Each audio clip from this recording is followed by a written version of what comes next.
America की जो शानदार एजेंसी है एफएसएल की, वहाँ भेज के वो इसकी टेस्ट करवा देंगे। मैं समझता हूँ अब भी प्रधानमंत्री जी और उनके साथी लोग अब तो पकड़े गए हैं। जब आप ऑडियो टेप सही है, दुनिया की कोई ताकत, हमें तो अमेरिका भेज देंगे एफएसएल के लिए। तो कांग्रेस की मजबूती देश की मजबूती है, ये सोच के हम लोग राजनीति कर रहे हैं और उसी रूप में एकजुटता से कांग्रेस आगे बढ़ेगी। DPS senior secondary school Tabiji लेकर आए हैं online classes from pre nursery to class 12, 50% discount on girls fees. Online admission open. Visit dpsajmer.in। बहुत जल्दी बुलाएंगे, विधानसभा का सत्र भी जल्दी होगा। मेजोरिटी हमारे साथ में है,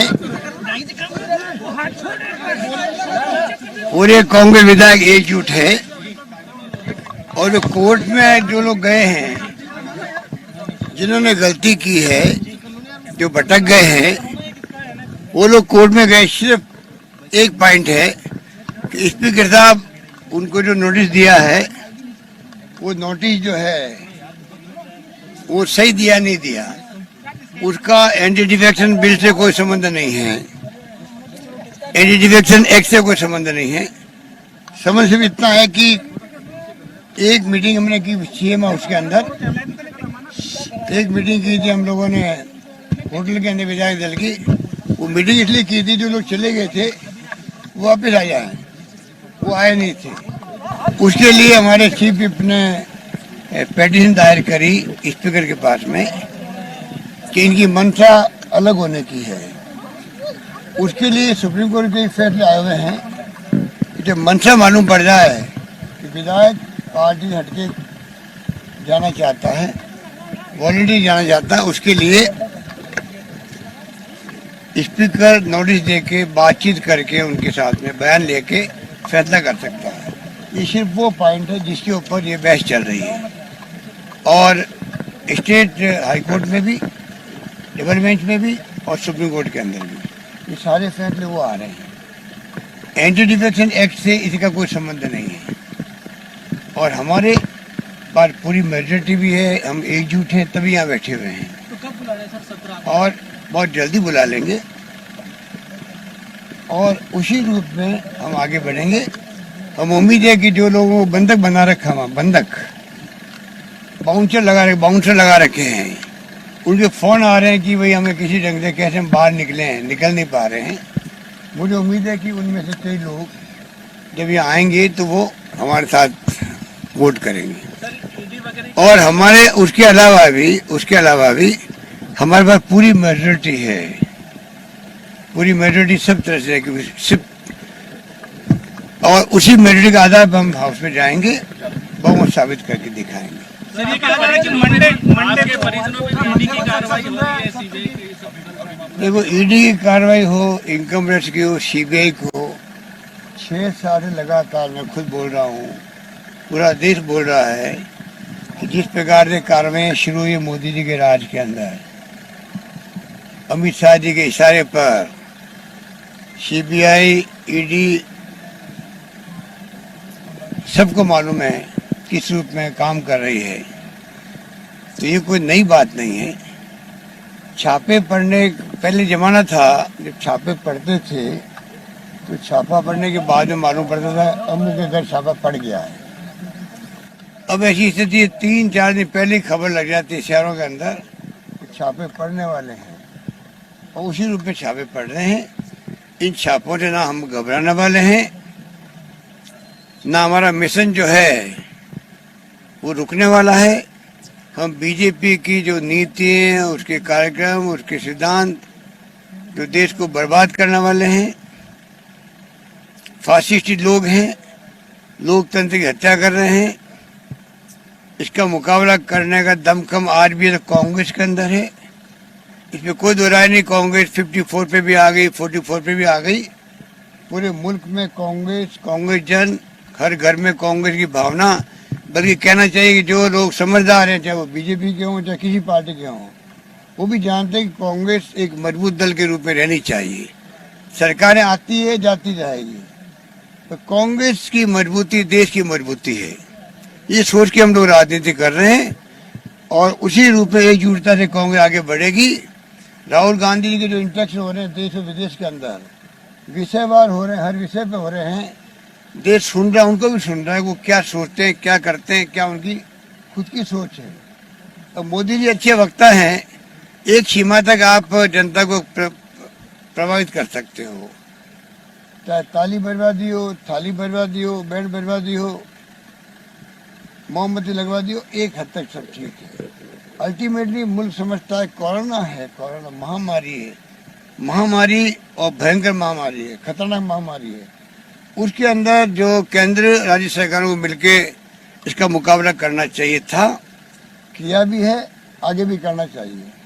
उससे हटकर आप लोगों ने सरकार भंग कर दी, टॉपल कर दी मध्य प्रदेश की, उसके पहले हो चुकी थी कर्नाटका की। कोरोना के चलते हुए हम तो पूरी तरह ताकत लगाए हुए थे, 24 घंटे, आप सबको मालूम है, पूरे प्रदेशवासी साथ थे, सबको मैंने साथ लिया, विपक्षी पार्टियों के साथ लिया। 21 घंटे मैंने वीसी करी विधायकों के साथ में, तमाम बीजेपी के विधायक थे, एमपी थे, सबने मिलकर हमने माहौल बनाया, धर्मगुरुओं से बातचीत करी, डॉक्टरों से बातचीत करी, एक्टिविस्ट से बात करी। राजस्थान का माहौल पूरे देश में अपना चर्चा विषय रहा, वो मुकाबला हम कर रहे थे, आज भी हम कर रहे हैं। उसके बीच में आप सरकार को टॉपल करने के लिए हमारे कुछ साथियों को गुमराह करके ले जाओ और हॉर्स ट्रेडिंग के माध्यम से आप सरकार को टॉपल कर दो। जब लोगों के जीवन बचाने का संकट हो, जिंदगी जारी हो, लोग मर रहे हैं, 500 लोग यहाँ भी मर चुके हैं, हजारों मर रहे हैं देश के अंदर, उसके अंदर आप राजनीति करो, सरकार बदलो, टॉपल करो, जनता इनको माफ नहीं करेगी, ना देश की ना प्रदेश की। ये मैं कह पीएम को चिट्ठी लिखी आपने, पीएम को चिट्ठी लिखी आपने, कल आपने चिट्ठी लिखी है, चिट्ठी लिखी केंद्रीय मंत्री का नाम लेके। प्रधानमंत्री जी को चिट्ठी मैंने लिखी है, मैंने कहा कि डेमोक्रेसी है, संघीय ढांचा है। प्रधानमंत्री जी कल ये नहीं कहने मुझे जानकारी नहीं थी या मुझे अधूरी जानकारी दी गई मेरे लोगों द्वारा, कल कभी मैं उनसे मिलूं तो मुझे नहीं कहे कि भाई ये बात मुझे मालूम नहीं थी। तो मैंने कहा कम से कम मैं लिख के भेजूं, मैंने टैग भी किया उनको, कल वो ये नहीं कहेंगे साहब मुझे जानकारी मेरी पार्टी दी नहीं थी इसलिए ये सब कुछ हो गया। वो स्पष्ट करने के लिए मैंने प्रधानमंत्री महोदय श्रीमान नरेंद्र मोदी साहब को मैंने पत्र लिखा है, वो रिकॉर्ड में लाने के लिए। 3 दिन तक मैंने उसको जारी नहीं किया आपके सामने, कल जाके मैंने उसको टैग किया और ट्वीट किया है। मैं समझता हूँ अब भी प्रधानमंत्री जी और उनके साथी लोग अब तो पकड़े गए हैं। जब आप ऑडियो टेप सही है, दुनिया की कोई ताकत, हमें तो अमेरिका भेज देंगे एफएसएल के लिए, अगर देखेंगे भाई कि राजस्थान की सरकार को विश्वास नहीं है, राजस्थान में एफएसएल को विश्वास नहीं है जांच की, दिल्ली में विश्वास नहीं है हम लोगों को, तो अमेरिका की जो शानदार एजेंसी है एफएसएल की, वहाँ भेज के वो इसकी टेस्ट करवा देंगे। वो टेस्ट क्यों नहीं दे रहे हैं, उनको चाहिए आगे आके अपना वॉइस टेस्ट करवाए। वैसे तो जो केंद्रीय मंत्री है, एमएलए एमपी है, उनकी वॉइस टेस्ट होती है, हम लोग इतनी जगह स्पीच देते हैं तो सबको मालूम है कि बिल्कुल ही आवाज उनकी है, दुनिया मानती है, प्रदेश मानता है, जनता मानती है। फिर भी बचाव करने के लिए आदमी पहला यही रिएक्शन देता है मेरी आवाज नहीं थी, मेरी आवाज नहीं थी, और धमके भी दे रहे हैं, लोगों को धमके दे रहे हैं, मैं देख रहा हूँ। कोई चलने वाला नहीं है, सत्य की जीत होगी, सत्यमेव जयते, सत्यमेव जयते, सत्यमेव जयते। लोगों में हाईकोर्ट में कॉन्स्टिट्यूशनल बॉडीज के अंदर टकराव की, मैंने कहा आप वो सिर्फ पॉइंट है कि विधानसभा के अध्यक्ष महोदय ने जो जारी किया नोटिस, वो नोटिस दे सकते हैं क्या, वो इस पे वो बहस हो रही पूरी।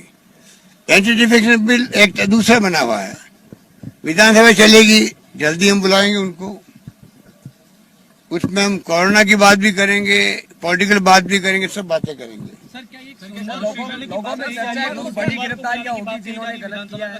देखिए जैसे ही हम लोग उसको तय कर लेंगे, सबसे पहले सूचना किसको आएगी, किसको आएगी, आप लोग आएगी। सर कॉन्स्टिट्यूशनल बॉडीज के अंदर टकराव जिन्होंने गलत किया, कॉन्स्टिट्यूशनल बॉडीज के अंदर क्या आपस में टकराव की स्थिति बन रही है? इससे बचना चाहिए। हम तो जुडिशरी का सबसे ज्यादा सम्मान करने वाले लोगों हम लोग हैं।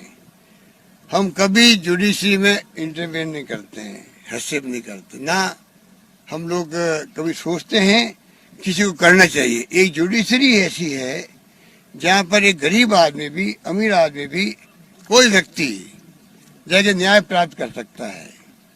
जब जुडिशरी में विश्वास खत्म हो जाएगा तो फिर देश कैसे बचेगा? क्योंकि आप देख रहे हो कि चाहे वो कार्यपालिका हो की शिकायत आती है, आप देखते हैं विधायिका हो, वहाँ कई बिल पास होते हैं रुक जाते हैं जुडिशरी के अंदर। चौथा स्तंभ आप खड़े हो, चौथे स्तंभ पे हमारा बहुत यकीन है, विश्वास है, बचपन से ही है।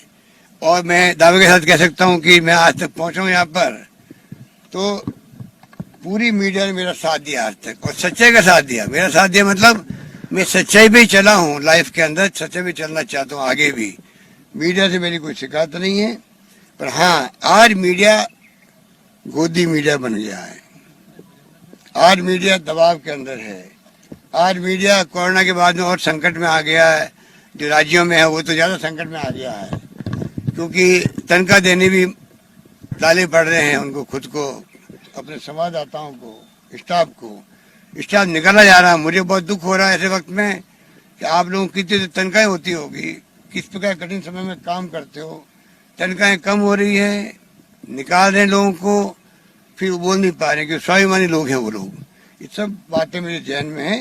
देश में मीडिया को हिम्मत करनी चाहिए, आगे आना चाहिए, सच्चाई के साथ देना चाहिए। सच्चाई के साथ देंगे तो मैं समझता हूँ डेमोक्रेसी बढ़ जाएगी देश के अंदर, वरना तो धर्म के नाम पर, जाति के नाम पे अगर ये फैसले होते गए एक तरफा देश के अंदर, जो अभी 6 साल में हो रहे हैं, पता नहीं मुल्क को किस दिशा में ले जाएंगे, कहाँ ले जाएंगे। सर एक सवाल, लोगों में अगर आप हाउस बड़ी गिरफ्तारियां होगी जिन्होंने गलत किया है तो क्या आप अपना लेंगे? बड़ी गिरफ्तारियां होगी जिन्होंने गलत किया है, बड़ी गिरफ्तारियां हो सकती है कुछ लोगों की जिन्होंने गलत किया है। मैं कौन होता हूँ भैया, कानून अपना काम करता है। Thank you.